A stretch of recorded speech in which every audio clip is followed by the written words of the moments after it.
Breaking news, the AFU is seizing the initiative. Powerful counterattacks by the Ukrainian army in 4 directions at once. The occupiers are retreating. Near Lyman, enemy salients are being methodically cut off.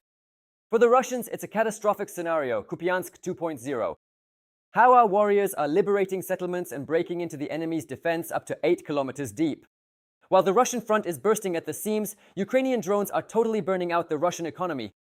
The number of strikes deep into the Russian rear has increased manifold, leaving the Kremlin without billions in petrodollars. Greetings, this is the Ukraine Today channel. How is Ukraine taking back its own? Watch right now. My name is Andriy Silakov and we are starting. After long months of a difficult defensive campaign, Ukraine's defense forces have launched large-scale counterattacks in 4 directions at once, confidently regaining control of our territories. Analysts from the Institute for the Study of War confirm the Ukrainian military is moving forward while the Russian occupiers are failing to achieve any significant success. Fierce fighting continues at the front. In some directions, Ukrainian troops are going on the counterattack. Meanwhile, the Russians are failing to achieve any significant progress. The Institute for the Study of War has analyzed the situation on the battlefield. According to analysts, the defense forces have achieved success in 3 directions. The most intriguing events are unfolding near Lyman, where the Kupyansk 2.0 scenario is rapidly materializing for the Russians. Our units are methodically cutting off enemy salients near Uspennivka and Lyman. In the Aleksandrovsk direction, the AFU made a powerful push, breaking into the enemy's defense to a depth of 5 to 8 kilometers. The defense forces have advanced east of Ternov and have already officially liberated the settlements of Novogeorgievka and Berezove. One of the Russian military bloggers stated that Ukrainian forces are conducting counterattacks in the Aleksandrovsk direction and have simultaneously broken in to a depth of 5 to 8 kilometers near several unnamed villages. Another Russian blogger expressed concern that the defense forces might soon enter Komark. Positive dynamics are also being recorded in other hot areas of the front. In the Borovsk direction, the AFU is counterattacking in the area of Borovsk Andriivka and has already regained control of most of this settlement.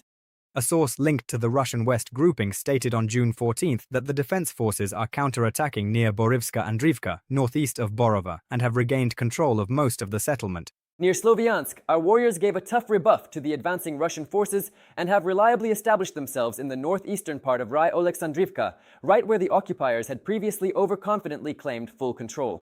There are successes even in the south. Fresh geolocation footage confirms the advance of Ukrainian forces in the Gulyaypole direction, east of Dobropilya. On June 14th, Russian troops continued their offensive operations in the Slavyansk direction. However, the Ukrainians fought them back. Geolocated footage published on June 13th shows Ukrainian military personnel in the northeastern part of Aleksandrovsk, southeast of Slavyansk, in areas where the occupiers previously claimed control. Ukrainian forces are likely continuing counterattacks in the Borovsk direction. But ground successes are only part of our winning strategy, which is backed by the total burning out of the Russian rear. The prestigious magazine The Economist states that Ukrainian long-range strikes have become the first tangible sign of fundamental changes, finally shattering the myth of Russia's invincibility. The scale of this campaign is simply staggering. If during the period from 2022 to the end of 2024, 335 strikes were carried out on targets deep in the Russian rear, then last year alone, Ukraine carried out 658 such attacks.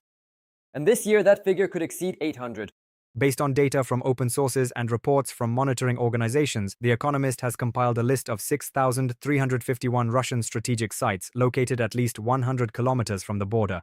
It was established that 2,377 of these sites were within a 5-kilometer radius of a deep strike from the Ukrainian side.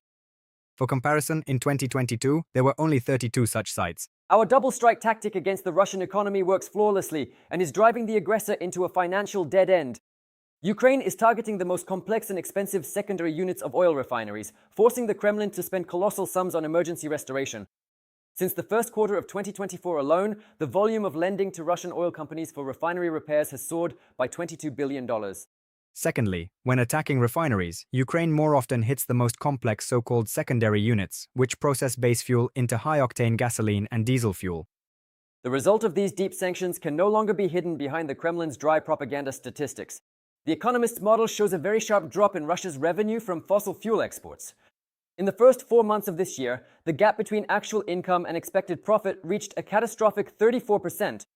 The Economist's model also attempts to estimate the real revenue deficit by analyzing the relationship between Russia's export earnings from fossil fuels and the price of Brent crude oil. The results show that since June 2025, Russia has been receiving less revenue from fossil fuels than would be expected at current Brent prices. In the period from June to December 2025, export revenues were $18 billion, or 12% below the expected level.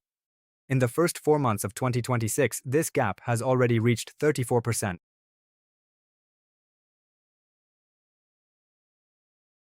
And while the AFU confidently moves forward, the Ukrainian defense industry ensures our breakthrough with the latest technologies. The occupiers are already panicking over the new high-precision bombs that our defense forces have begun dropping en masse from drones. What other deadly surprises await the Russian army? Find out in our report. No one expected such effectiveness from Ukrainian long-range strikes.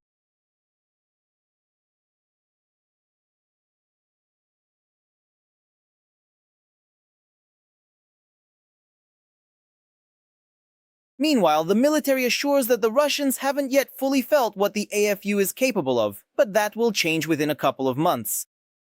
Given the information I have, though I can't disclose everything, I believe, based on my forecasts, that by the end of summer the situation will change so radically that all Ukrainians will be pleased. On the front lines, surprises are also regularly being prepared for the occupiers. A new addition from the AFU is a munition with the provocative name Punisher. Despite the developer's sense of humor, the weapon's destructive power is quite formidable.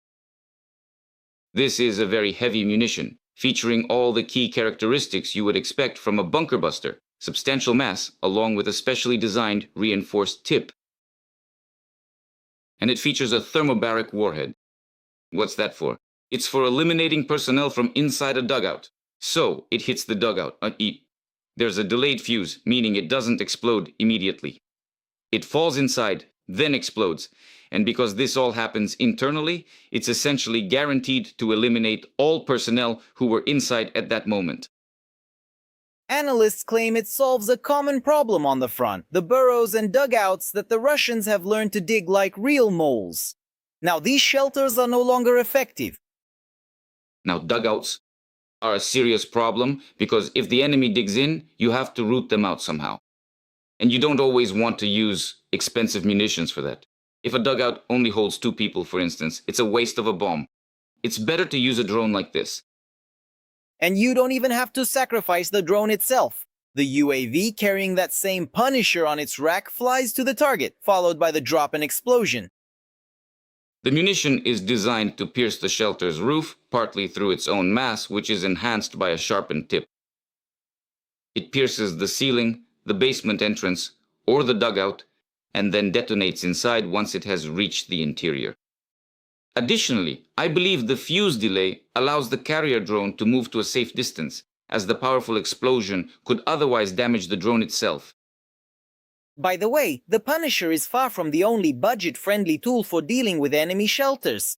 Even if the occupiers managed to further reinforce their bunkers or took cover in building ruins, another innovation from our designers will fly their way.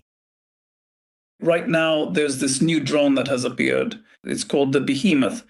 Its warhead is 75 kilograms, but it's a combined type. Regular explosives and a thermobaric element. And basically, in terms of power, it's equivalent to several hundred kilograms of explosives, even though its total mass is under 100. So a drone like this can cause serious damage to an object like the Chonhar Bridge. Speaking of bridges, amid regular strikes on Crimea and the actual cutting of Russian logistics, the defense forces still have one debt to settle: the Crimean Bridge. So, given Kyiv's statements regarding Ukrainian ballistics, its days also seem to be numbered. A pro-Russian channel called UAV Developer writes, yes, fuel and ammunition, meaning trucks with fuel and ammo, the Ukrainians are driving them onto the bridge to attack it with supplied ballistics and finally cut off the peninsula. He's apparently hinting that Ukraine has some ballistic missiles provided by Western countries. I don't know anything about that. Maybe they do, maybe they don't. But what I do agree with him on is that Ukraine is indeed preparing to blow up or otherwise destroy the Kerch Bridge when Russia is forced to send cargo transport with shells and fuel across it. And while the Kremlin ponders this fatal decision, Russian supply routes will be taken out on land, no matter how much they're disguised as civilian transport. Ukraine's security and defense forces have received new drones with a range of 200 to 300 kilometers, the so-called middle strike.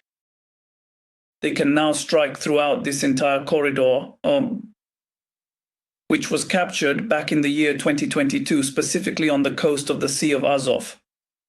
And they are able to hit any targets they choose within this area. The number of drones available to them is, well, basically unlimited. Actually, it is highly unlimited, unlike the situation before, when they were restricted to using cruise missiles, which were much more limited in number and availability. That is exactly why their use of drones is now much more active, frequent, and widespread than it ever was before. The pinnacle, but clearly not the end of such use, was the statement by the commander of the Unmanned Systems Forces that the only route for delivering Russian soldiers ammunition and fuel from temporarily occupied Crimea has been paralyzed.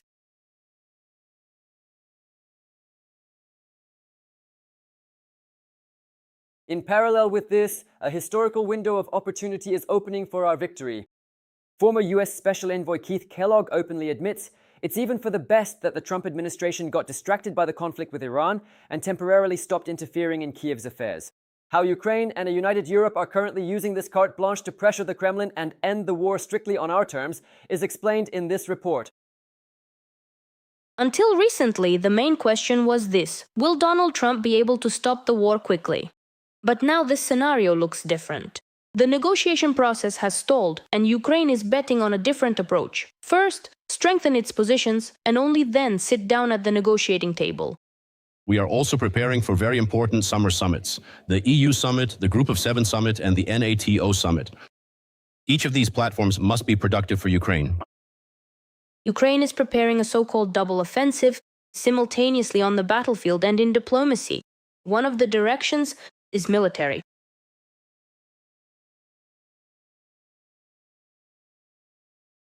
Just recall the Ukrainian visit to the St. Petersburg Economic Forum, which is so important for Russia.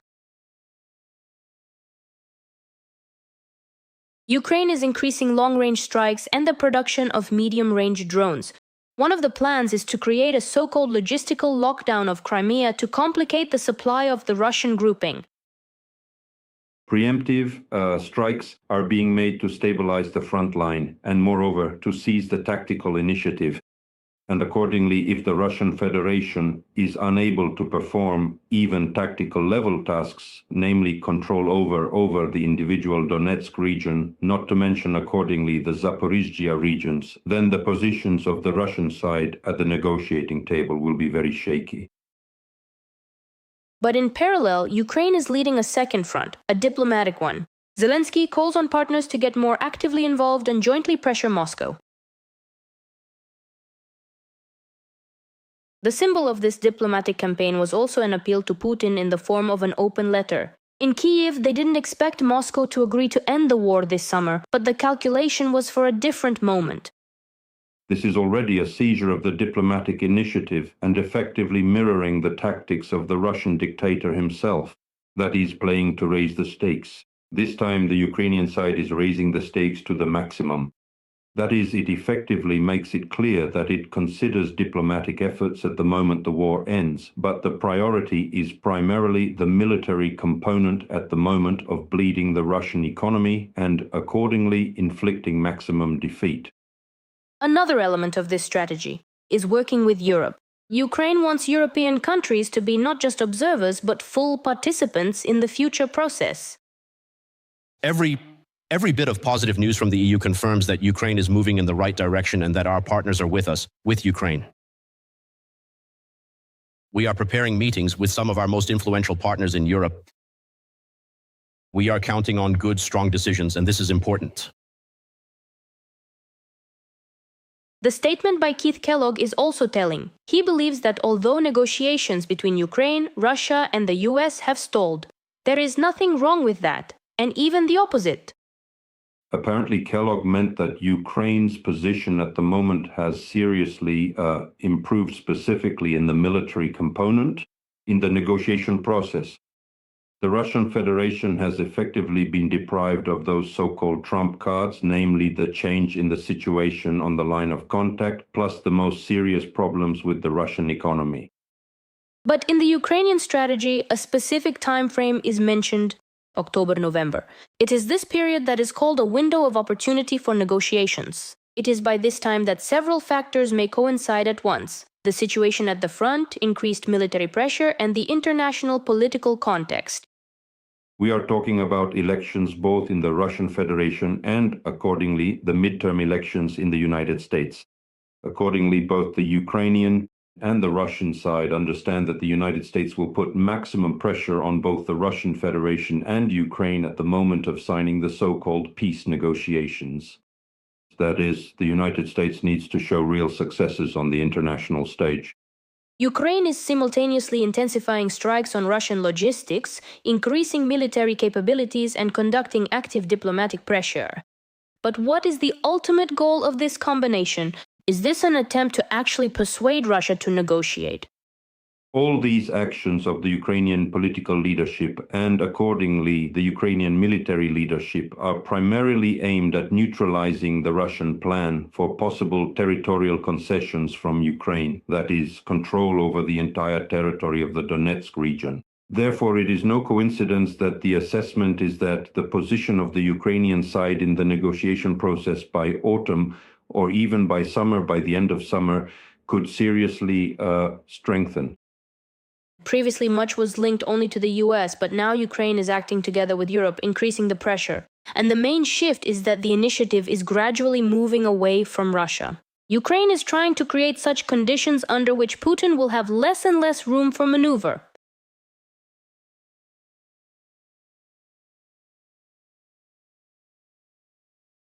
But while Europe and Ukraine take the initiative into their own hands, a cornered Kremlin may decide on a final, most insane step.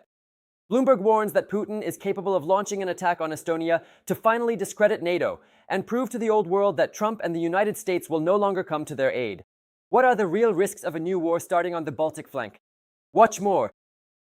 The Kremlin is preparing a new bloody provocation, and its goal is the occupation of a NATO country.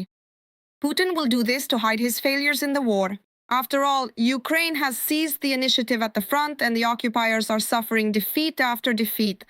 Right now, this doesn't mean that victory is near, because so far, Ukraine cannot liberate most of the occupied territory in the east.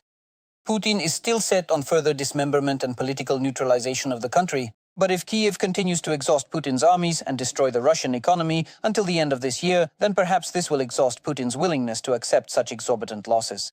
As Bloomberg writes, Putin could stage a small military conflict, for example, the occupation of Estonia, followed by a quick withdrawal of troops from that country to discredit NATO and show Europe that Trump no longer supports it. This could be the Russian dictator's last desperate step to change the situation. After all, if in 2023 the Russian army, although suffering huge losses, gradually captured Ukrainian territories, which allowed Putin to think that the Russian Federation would win, then in 2026 these hopes vanished. The Russian Federation captures practically nothing, but at the same time losses remain very high. In addition, Putin has also lost in politics. The defeat of Hungarian Prime Minister Orban in the elections deprived the bunker dweller of his European Trojan horse, which was a constant obstacle to the European Union's continued funding of Ukraine. And then there are the constant strikes by Ukrainian drones and missiles on the Russian military-industrial complex and oil refineries. As a result, the Russian treasury is rapidly emptying. All this could push Putin to a desperate step, to a new war. This is still an outlier scenario, but Putin, having staked everything in Ukraine, will not accept a bitter disappointment there. The conflict, which is now turning in favor of the good guys, could become even more dangerous before it ends. Sweden also confirms the fears of Western media, and it considers the probability of a military attack in the short term, that is, in the near future. A report by the Parliamentary Defense Commission published on Friday says that such a military conflict will become possible if the Kremlin decides that political conditions are favorable. According to Swedish intelligence, Russia is forming new units, including in the western Leningrad district, and continues to build up military power on the Kola Peninsula and in the Arctic. But NATO itself sees no threat. The commander-in-chief of NATO forces in Europe, General Alexis Grinkevich, stated that he sees no signs of Russia preparing for a direct conflict with the alliance. According to him, the Kremlin understands that NATO has several advantages, and the alliance can make any attack far too costly for the aggressor. That is exactly why Putin will not risk an attack. The task is to ensure that Russia understands if they try to take any action in the Baltic states, they will not succeed. Since they know they won't succeed, they won't risk doing something like that. Or Experts also have little faith in Putin's potential plans to occupy Estonia. They believe this is just more intimidation from the Kremlin, which has nothing to do with reality. I view this purely as verbal interventions. Today, they lack the resources even to fend off Ukraine's attacks that are stripping Russia of its oil potential, attacks that have already largely cut off that very Crimea from Russia. And so all of this basically suggests that this is a kind of agony that they have, to use Trumpian language, no cards left except for, well, intimidation by saying we're crazy, we'll start dropping nuclear bombs everywhere and launch a crusade against the European Union. Furthermore, there's no need to fear that a cornered Putin might only become more dangerous, Murzagulov believes. In a critical situation, the Russian dictator will not fight, but run away. Indeed, a cornered rat is capable of many things. And not just a rat. Even if a wolf corners a bunny, for instance, the bunny can jump up and kick the wolf's chest so hard with its hind legs that they say it sometimes even breaks it. But that's not the case here. Putin is not at all such a brave rat or such a brave bunny. Putin is being some kind of cowardly little animal. And when he's scared, he runs away. And you saw it perfectly here, and I also saw it perfectly here in Ukraine, how Putin, showing a clean pair of heels, fled from near Kyiv, from near Kherson, from near Kupyansk. Yes, there were many more such cities. And now exactly the same thing will happen. Once he finally realizes that a turning point in the war has truly come and he's losing, he'll run to surrender. And as a matter of fact, there have already been several such signals. Abramovich is one of those signals. The fact that Putin sent him to Kyiv for negotiations with the president of Ukraine means that he understands the full gravity of the situation. Abramovich is not just one of the wallets, he's the person who first started keeping Putin's money, who first set up this scheme for Putin, where I give you, part of my fortune, and in return you provide me with protection and so on. He established this mutually beneficial exchange of billions of dollars, and he's the man who kept Putin's money and catered to all of Putin's whims. Basically, well, this Abramovich in Kyiv is a serious sign that Putin got scared and is finally not sending some nobodies to talk to Zelensky, not the Medinskys or other such characters whose names, to be honest, I don't even remember. And so basically, a person who is truly, truly his trusted representative.